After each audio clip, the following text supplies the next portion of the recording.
Acts 6:13. Stephen and the false witnesses. The rulers who had arrested Jesus arrested Stephen for preaching about a resurrected Christ who died for their sins. Jesus the perfect Lamb.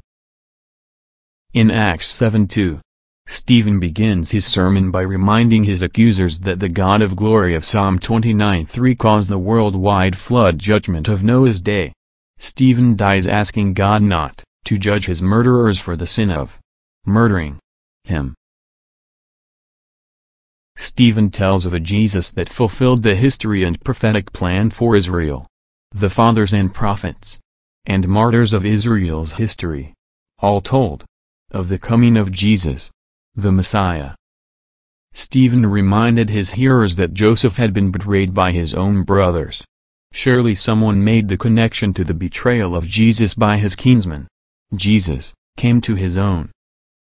Stephen points out that Moses was at first rejected by his kinsmen and escaped to the desert for 40 years. Again reminding the leaders of their inclination to reject the plan of God.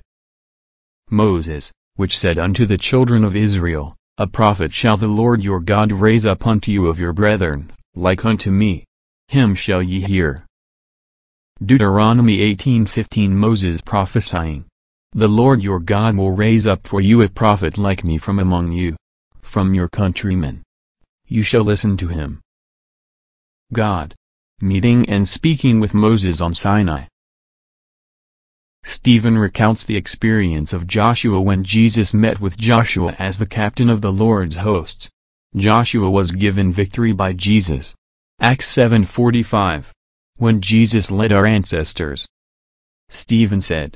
Here Stephen intentionally says that Jesus led our ancestors. It is obvious that Jesus was the captain who gave victory.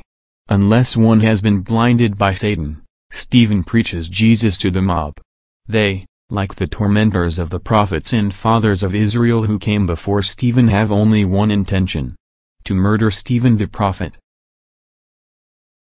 Next Stephen declares that the law was given by the disposition of angels but they have not kept it. They then murdered Stephen for preaching the truth about Jesus who died for them. Stephen was the second Christian martyr to be received into glory. John the Baptist was the first. Paul was a witness to the murder of Stephen and later understood completely what Stephen was preaching.